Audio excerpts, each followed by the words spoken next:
जय श्री जगन्नाथ। श्री रामचरितमानस बालकांड दोहा संख्या 6। जड़ चेतन गुण दो समय विश्व किन्ह करता, संत हंस गुण गबहि पय परिहरि वारि बिका। अस विवेक जब दे विधाता, तब ताजि दोष गुण ही मनोराता। काल स्वभाव करम बरियाई, भले वो प्रकृति बस चुकाई भलाई। जो सुधरी हरि जी मिले ही, दलिस दुख दोष बिमल जसु देहि। खलहु करहि भल पाई सुसंगो, मिटाई न मलिन स्वभाव अभंग। लखी सुबेश जग बंचक जेऊ, बेश प्रताप पूजियहि तेऊ। उदराहि अंत न होई निबाहो, काल नेमि जिमि रावण राहो। श्री तुलसीदास जी ये दोहा 6 में बता रहे हैं, विधाता ने इस जड़ चेतन विश्व को गुण और दोषमय रचा है। विधाता ने इस जगत को गुणमय भी बचाया है और इसको दोषमय भी रचा है। गुण और दोष, जड़ चेतन गुण दोषमय। किंतु संत रूपी हंस को भी विधाता ने ही यहाँ पर छोड़े हैं, जो कि दोष रूपी जल को छोड़कर गुण रूपी दूध को ही वो ग्रहण करते हैं। संत हंस गुण गहहि पय परिहरि वारि विकार। वो संत जो है अगर परमहंस हंस की तरह है, जो कि अगर दूध और जल एक साथ अगर मिला दो तो संत जो है वो सिर्फ हंस के जैसा ही वो दूध को ही ग्रहण करता है। ये बात श्री तुलसीदास जी यहाँ पर बताए हैं। उसके बाद बताते हैं, विधाता जब इस प्रकार का हंस का विवेक देते हैं, तब दोष को छोड़कर मन गुण में अनुरक्त हो ही जाता है। काल स्वभाव और कर्म की प्रबलता से भले लोग भी माया के वश में होकर कभी कभी भलाई से चूक जाते हैं। काल स्वभाव कर्म बरी आई, भले ही प्रकृति वश चूक ही भलाई। ये श्री तुलसीदास जी की चौपाई जो एक में बताए हैं। उसके बाद बताते हैं कि भगवान के भक्त जैसे उस चूक को सुधार लेते हैं और दुख दोष को मिटाकर निर्मल यश देते हैं, वैसे ही दुष्ट भी कभी कभी उत्तम संग पाकर भलाई करते हैं। परंतु उनका ये जो गुण है, उनका कभी भंग न होने वाला मलिन स्वभाव उनका नहीं मिटता। उसके बाद श्री तुलसीदास जी बताते हैं कि जो वेशधारी ठग हैं, मतलब वेश तो साधु का है लेकिन ठगते हैं, वैसे जो है उन्हें ही अच्छा वेश बनाए देखकर वेश की प्रताप से जगत उनको पूजता है। परंतु एक ना एक दिन वे चोड़े आ ही जाते हैं, अंत तक उनका कपट नहीं निभता। जैसे कालनेमी रावण और राहु का हाल हुआ था, उसी प्रकार उन लोगों का ये हाल होता है।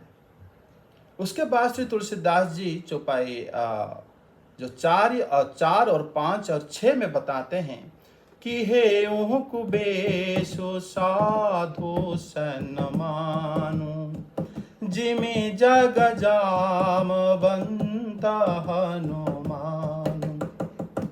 हानि कुसंग सुसंगति लाहो, लोकाहु वेद विदित सब काहू।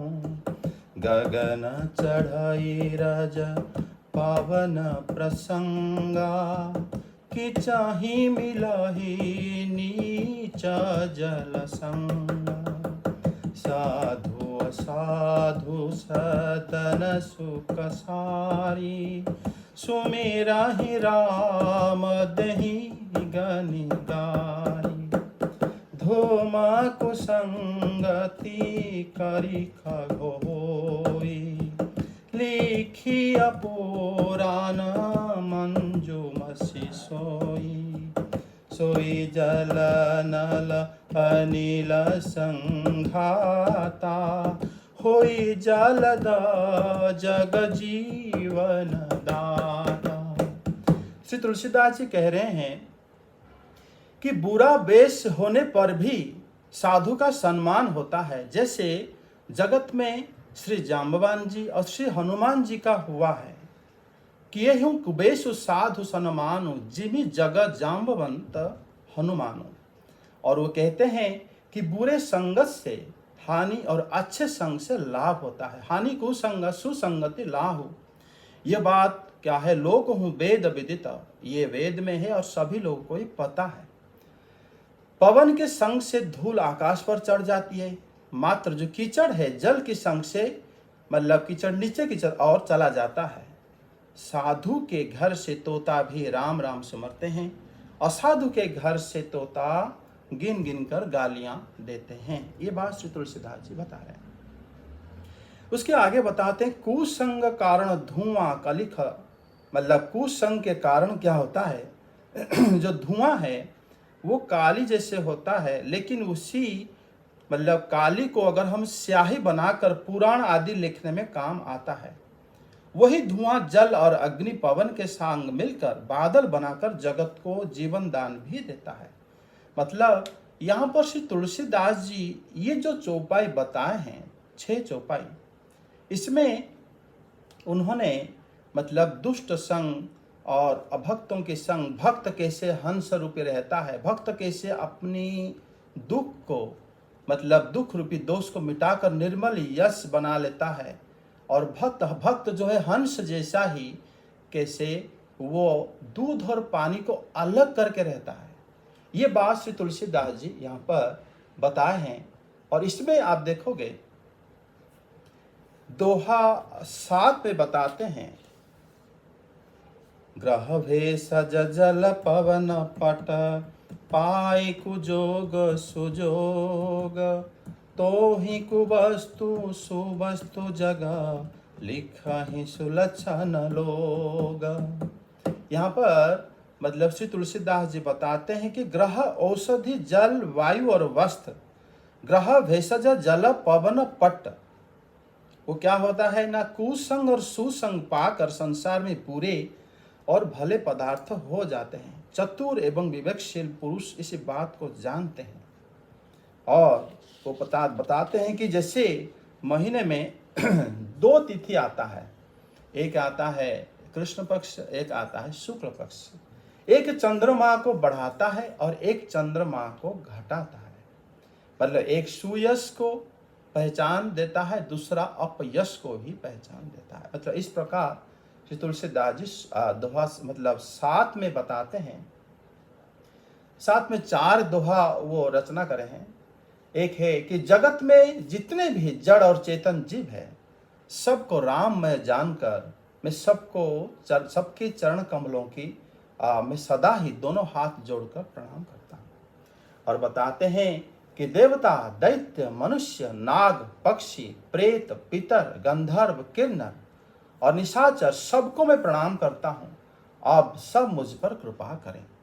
मतलब यहाँ पर इसमें हम पहले जो चौपाई को थोड़ा अर्थ विचार करने की प्रयास करेंगे अभी, कि यहाँ पर श्री तुलसीदास जी कहते हैं कि मतलब जड़ चेतन जगत जीव जत सकल राममय जानी, बंदों सब के पद कमल सदा जो रिजुग पानी। यहाँ पर श्री तुलसीदास जी मतलब पूरे जगत की सारे जीवों को राममय जानकर सबके चरण में वो क्या कर रहे हैं न प्रणाम कर रहे हैं। श्री तुलसीदास जी के ये जो दोहा और चौपाई रचना करे हैं, इसमें एक बात आप लोगों को अभी हम शुरू से थोड़ा चर्चा करेंगे। पहले तो बताते हैं कि विधाता जो है ये जगत में दो प्रकार मतलब गुण को भी बनाया है और दोष को भी बनाया है। तो इसके अंदर कुछ अगर कोई अभक्त रहता है, कोई मतलब वेशधारी ठग रहता है, साधु का वेश बनाकर वो जगत से पूछता है, लेकिन अंत तक उसकी कपट नहीं रहता, एक न एक दिन वो पकड़ा जाता है। जैसे कालनेमी का हुआ था, जैसे रावण का हुआ था, जैसे राहु का हुआ था। राहु भी छुप के बैठा था, अष्टम स्कंद में है। और रावण की चरित्र तो इस ग्रंथ में बहुत अच्छी तरीके से चर्चा होगी। कालनेमी का भी, जिनको श्री हनुमान जी उद्धार करे थे। तो कहते हैं कि अगर वेशधारी ठग है, तुलसीदास जी की रचना का आप थोड़ा ध्यान से देखिए। पहले कहते थे विधाता ही इस विश्व को गुण और दोषमय बनाया है। अगर विधाता गुण और दोष दोनों दिया है तो इसमें उन लोगों का क्या मतलब दोष हो सकता है जो दुष्ट होते हैं, अर्थात जो लोग मान लो असाधु होते हैं, जो जिनके अंदर बुराइयां हैं। तो इसमें श्री तुलसीदास जी का और बात सातवां जो मतलब दोहा में बताते हैं, ग्रह भेषज जल पवन पट पाई कुजग सुजग।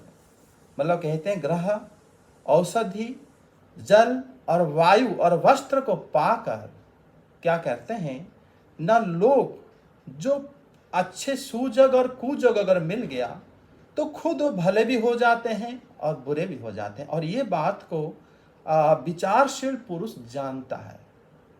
ग्रह का दोष क्या है, मतलब उन्होंने बताते हैं कि जैसे मतलब विधाता इस प्रकार मतलब विवेक देते हैं कि दोष को छोड़कर मन क्या होता है ना, गुणों में अनुरक्त हो जाता है। और ये क्या है, ये किसके प्रभाव है, ये ग्रह के प्रभाव है। अगर हम किसको कुंडली दिखाते हैं कि मेरा ग्रह दोष क्या चल रहा है, कोई कहेगा भी आपकी कुंडली में शनि का भारी है, कोई कहे राहु भारी है, गुरु भारी है, ऐसा इत्यादि बताते हैं ज्योतिष पंडित लोग। तो श्री तुलसीदास जी कहते हैं कि ये मतलब अच्छे लोग ये जानते हैं कि ग्रह के प्रभाव से, वस्त्र के प्रभाव से और वायु और जल के प्रभाव से और औषधि के प्रभाव से कोई अच्छा बन जाता है, कोई बुरा बन जाता है। तुलसीदास इसका उदाहरण भी चौपाई में सब दिए हैं, उसी को अभी आप समझने के प्रयास करें। पहले तो बताए थे भगवान भक्त जैसे मतलब उस चूक को सुधार लेते हैं। भक्तों को ऐसे बनाए हैं कि वो लोग भूल को सुधार लेते हैं, लेकिन और मतलब दुख दोष को मिटाकर निर्मल यश दे देते हैं। मतलब दुष्ट जो है वो उसका गुण मतलब मलिन स्वभाव नहीं जाता, कभी कभी वो सत्संग के प्रभाव से अच्छा कर भी लेता है। ये बात श्री तुलसीदास जी बता रहे हैं। आप देखो ये भी ग्रह के प्रभाव है। कभी कभी आपको सत्संग मिल गया, अच्छे आदमियों के संग मिल गया तो आप अच्छे करने लगे, फिर आपका जो स्वभाव, जिससे आप जिस प्रकृति में जन्म हुए हो वही स्वभाव से फिर आप रहते हो। तो इस प्रकार से तुलसीदास जी यहाँ पर बताए हैं कैसे ग्रह का दोष रहता है। वस्त्र का दोष कैसे, वस्त्र का दोष है जो मान लो वस्त्र पहन लिया साधु का, सन्यासी का, लाल बना के तिलक चीटा सब बना दिया और लोग उसको बाबा कह के प्रणाम करने लगे, पूजा करने लगे। वो श्री तुलसीदास जी कहते हैं ये वस्त्र के प्रभाव है, जिसके वजह से लोग मतलब असाधु ठग को भी पूजा करने लगते हैं। और इससे भी कभी कभी क्या होता है ना, उनका कपट जो है पता चलता है, फिर उनको बुरा हाल हो जाता है। उसी वस्त्र के प्रभाव से वो फिर बताते हैं कि श्री जाम्बवान एवं श्री हनुमान ये कोई विशेष वस्त्र नहीं पहनते हैं, लेकिन वो परम साधु हैं। इनको मतलब बड़े बड़े पूरे वेद में इनके बारे में गायन करा जाता है कि ये मतलब अगर श्री भगवान के बारे में को जानने चाहते हैं, श्री हनुमान जी के पास और श्री मतलब जाम्बवान जिनके पास ही जाके प्रश्न आदि करते हैं और उनसे ही ये प्रश्न के उत्तर उनको मिलता है। तो इस प्रकार जो है ये मतलब बताते हैं वस्त्र के प्रभाव कैसा है। वायु और जल कह रहे वायु के साथ जो धूल है आकाश में उड़ जाता है, ऊपर चल जाता है। आकाश में उड़ने का मतलब ऊपर ऊपर गति हो जाता है। मात्र जो कीचड़ है उसको पानी के साथ संग मिलने पर भी वो नीचे जमता है और धीरे धीरे धीरे धीरे नीचे की ओर जाता है। अर्थात मतलब औषधि में भी आप देखोगे कि विधाता ने जो जो कि रोग नाशक होता है, वो भी आप देखोगे कि मतलब गुण और दोष दोनों मतलब विधाता ने बनाए हैं। मात्र संत जो है हंस रूप होकर दोष को मतलब दोष और गुण से गुण को ही छान के ले लेता है। तो यहाँ पर श्री तुलसीदास जी औषधि का गुण बताए हैं, अर्थात उन्होंने जो दोहा में बताया है 7वें दोहा में, वो बताते हैं कि ग्रह भेषज जल पवन पट पाई कुजोग सुजोग हो ही कुवस्तु सुवस्तु जगह लख ही असुलक्षण लोग। जो सुलक्षण लोग हैं, जो अच्छे लक्षण जिन लोगों के, जो साधु लोग होते हैं, वो ये बात जानते हैं कि वास्तव में किसी का कोई दोष नहीं है, किसी को मतलब अच्छे संग मिला नहीं होगा कोई, मतलब इस प्रकार श्री तुलसीदास जी, क्योंकि श्री तुलसीदास जी सबका दोष को क्यों यहाँ पर निराधार करे हैं, कारण श्री तुलसीदास जी आरंभ में भी सबको प्रणाम करे हैं और अंत में, इसी दोहा के अंत में भी उन्होंने सबको दोबारा प्रणाम करे हैं। अगर वो कभी ऐसे आपने देखा है कि आप किसी को प्रणाम करते हो और उसके सारे दोष को आप गिनाते भी हो, आपको मैं प्रणाम करता हूँ लेकिन आप बड़े खल प्रकृति के हो और आप दूसरों की बुराई करते हो और सबके दोष को अच्छी तरह देखते हो, ऐसे कभी होता है क्या? हम किसी को प्रणाम भी करते हैं और उनके बुराई भी करते हैं। लेकिन श्री तुलसीदास जी की रचना बड़ा गूढ़ है। पिछले अध्याय में भी, पिछले जो हमारा क्लास में भी इस बारे में चर्चा करे थे और इसी में भी ये बात बताए हैं वो कि जगत में सब लोग राममय है और मतलब सभी को उन्होंने मतलब निर्दोष कहा है श्री तुलसीदास जी ने, क्योंकि वो कहा है मतलब जैसे एक को चंद्रमा बढ़ाने वाला दूसरों को घटाने वाला समझकर जगत किसी को सुयश और किसी को अपयश दिया है। अर्थात दिया है शब्दों का आप लोग समझो, डिकोड करो कि दिया है अर्थ उनके पास ये था नहीं, किसी ने उनको दिया है, उसमें उनका क्या दोष है। इसीलिए श्री तुलसीदास सबको दिव्य आत्माएं समझकर सबको ही प्रणाम करें कि सब जगत जो है राममय है। आज हम इतने में रखते हैं। जय श्री राम, जय श्री तुलसीदास।